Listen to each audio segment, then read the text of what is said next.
today's ride. I'm Kieran, and this week estamos en España. This week we're in Spain, in Oviedo, and the weather is on the turn. Well, I got 2 minutes out of the city and good old mountain forecast. It's dry in the morning, rain in the afternoon. Well, it's 8 in the morning and it's absolutely pissing down. So we'll see how we get on. Maybe we have to reassess and go back to bed. Okay, so weather's clearing. It's going to be one of those days, I think, but we're already out in the mountains. Very pretty here, on a bit of a main road, but there's a generous bike lane and already I've experienced more courtesy from drivers than I think I've experienced all summer in the UK. Anyway, enough of that. So what are we doing in Oviedo? What are we doing in España? Well, why not, I say. I've never actually cycled here, unbelievably. I've been to Spain a number of times, not for quite a few years. I've spent more of my time in Latin America, and I've never cycled in Spain, and I know it's great. I know it's good conditions. Okay, so why this region specifically? So we're in Asturias, in the north, next to the País Vasco, so west of the País Vasco, the Basque Country, and I've come here really just to do one climb, but that climb is Langliru, and Langliru, or as the English speakers tend to say, Angliru, is said to be one of, if not the most feared and toughest road climbs in pro cycling. Yep, here we go. Yeah, so along with the two Italian climbs, Zoncolan and the Monterolo, neither of which I've done, these are said to be the toughest climbs. Long, like I think it's 10 kilometers, Langliru, and steep, an absolute killer. Now, the reason I'm doing it now is that the Vuelta a España is coming to ride Langliru next week, and 2 consecutive stages, one on Langliru, the other on Cruz de Linares. 2 big climbs in the area, both accessible from Oviedo, so I thought, why not? Got a cheap flight, London Gatwick to Oviedo, well, Asturias, a bit outside Oviedo, but an easy bus ride in. Found a place to stay. It's nice and cheap here relative to the UK, and it's very pretty, and the roads are good. I mean, people always talk about how well paved Spanish roads are, but so far they've been fantastic. Okay, into the tunnels. Atención, carretera frecuentada por ciclistas. Okay, that's nice to see. This is a cycling road, so drivers, be careful. But unlike the UK, where you sometimes see signs like that and the drivers are still complete digs, here I sense it's going to be quite different. Anyway, it's nice to get off that highway and into this rocky gorge. I nearly turned back in that fierce thunderstorm in the first 5 minutes, but I know what mountain weather can be like. I mean, we may get another one, but you know, I could see through the thunderstorm that it was clear up in the mountains, but I'd say anything's possible. So, up this mountain road, look at that, blue sky and sun. You never know what you're going to get. Yeah, quick word on Spanish and my Spanish. Although I do kind of speak Spanish, maybe not con fluidez, maybe not fluently, but pretty much I can certainly get by, I can communicate myself. But I learned my Spanish in Latin America, so it's notably different from Spanish or Castilian Spanish, Castellano. And the main difference, I'd say, is the Latin Americans, God bless their souls, do not do the theta. And the theta is where Castilian Spanish replaces Z's and some C's with the th sound. And I'll tell you the little story behind that in a minute, although you've probably heard it, it's quite well known. But The locals here, I pronounced it Cruz de Linares, the Cross of Linares. The locals say Cruz de Linares. Doesn't sound too ridiculous until you get multiple thetas, as in the word civilization.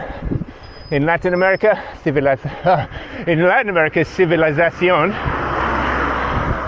Here, civilización.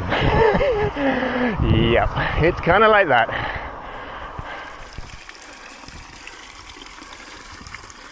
Okay, a couple of lovely features in Spain, as in France and Italy, these sort of hotter Mediterranean countries. Free water fountains in most towns. There's this lovely wooden structure that I've seen a few of here, like houses on legs. And then, estación de reparación de bicicleta. So there's a free bike stand with tools and a pump, and it hasn't been vandalized. Goodness gracious me. Okay, we're on the Langlero already. It suddenly just started. I thought we were still a few miles off. 12 kilometers long, average 10%. Sounds easy. However, as is often the case with these stats, that really doesn't tell the picture of the story, because the first part is easy. It's only 4%. So if this is 4, that means we got to pay for it later on, and I know it's coming. Okay, first time up a big climb that I haven't done before. I'm not going to go too hard. I mean, I'm not taking it too easy, but I'm not pushing it. Don't know what's coming, and then it means the next time I do it, which will no doubt be in a few days, I can beat my record. Anyway, looking at it, I don't know if you can see that on my bike computer, this graph cross-section showing the climb. First part, all greens and yellows, that means easy. Second part, all red and purple. And red and purple, as the colours might suggest, equals pain. Purple, you don't even see that often. So we can expect ramps of 20% plus. And 20% at any time of day is brutal. But when you've been climbing for a while, legs are tired, it's killer. Okay, bring it on. Okay, easy bit over. Fantastic views. Let the pain commence. We're headed up. Can you see a little road up there? Yep, it's gonna get steep. Okay, it's ramped up. We're going into the mist a bit. 18%.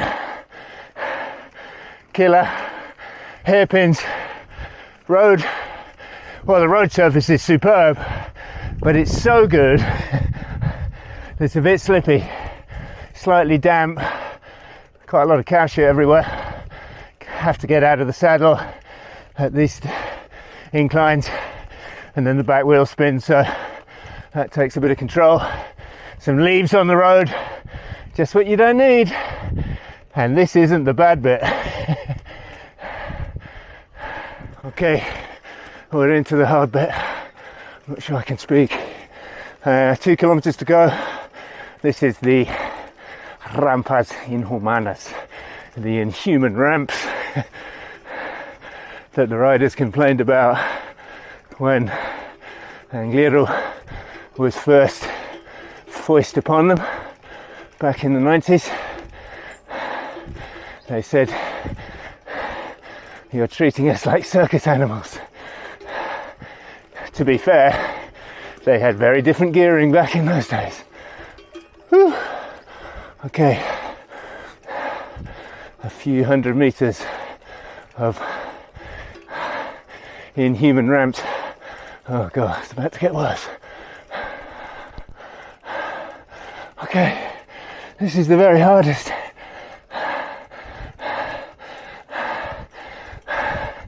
I'm spurred on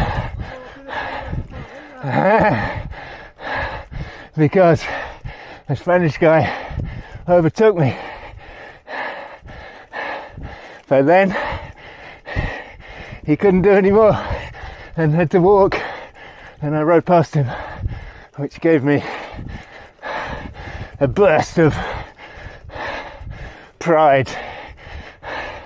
Let's hope it isn't hubris. Okay, I think we're nearly at the worst of it. 20% 23 maybe. For those that know it, it's kind of like the Vuelta in twckle. But the Vuelta after you've already climbed 1,000 meters. Very different story. Okay, that's it, main climb done. Last couple of 100 meters to finish the segment. Some kind of bird of prey just sitting there. Like that. Whoa. Cows in the road. Gonna have to get a photo. Camera's a bit blurry from the sweat. Thank you, madam.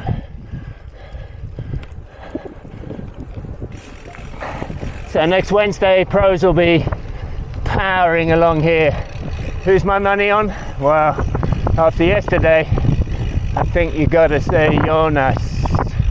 But maybe one of the specialist climbers will come to the fore. And segment over, finish line. Well, I guess it's back there, but we'll just roll on a little bit.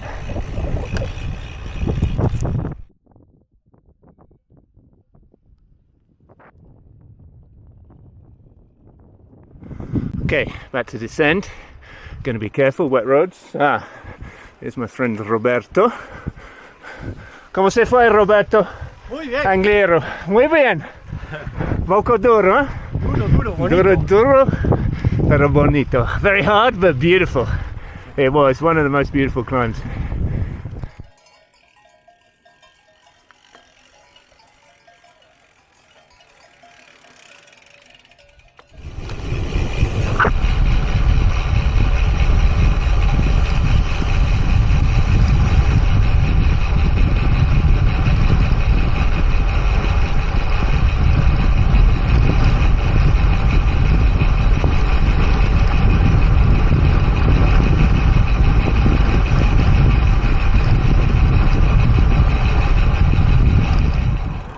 Okay, we've descended Langlero and heading back into town, and this is one of the lovely bits of Oviedo, is that they've converted an old railway into a cycle path, and it takes you all the way into town or all the way out of town, depending on which way you're going.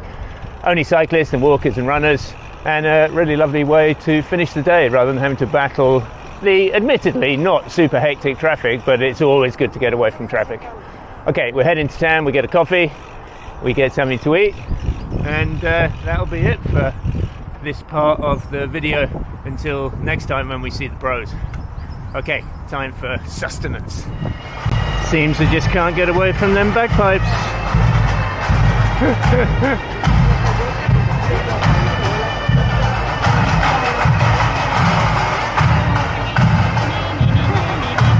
Well, just missed it, but they are dressed in national costumes. It's the Dia de Asturias. Well, yesterday was, so it's the holiday of Asturias. But yeah, in my little square where I live.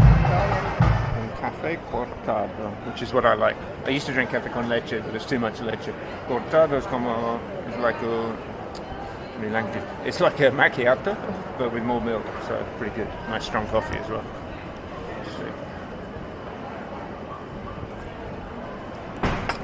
Very strong. Need sugar. Okay, what's for lunch? I haven't done one of these for a while, but now I'm in a land of decent food. So this is a little walking street full of restaurants and gracias. A whole bottle of wine. Yeah, so they all have a menu del dia, and you kind of choose a starter, main course, and you're good to go. 20 euros. We'll see how it is. First course, salad with goat's cheese. That'll do me. Okay, main course, cacciopo. Cacciopo is an Asturian speciality. Yep, it's meaty. Everything's meaty. Even my salad, which was goat's cheese salad, had meat. That's Spain. It's a disaster for vegetarians. Anyway, it looks good. It's a sort of schnitzel-y type thing with chips. I ain't saying no to that. And maybe another glass of wine. Okay, that's the end of part 1 of my trip to Spain. Part 2, which will be next week, the Vuelta a España, will be coming to this region, and I'll be going back up the Angliru, and the following day to Cruz de Linares. So we've got 2 days of racing to watch. Should be exciting. I think the circus will be in town. So yeah, looking forward to that one. Okay, if you enjoyed the video, please hit the like button, and see you very soon on today's ride.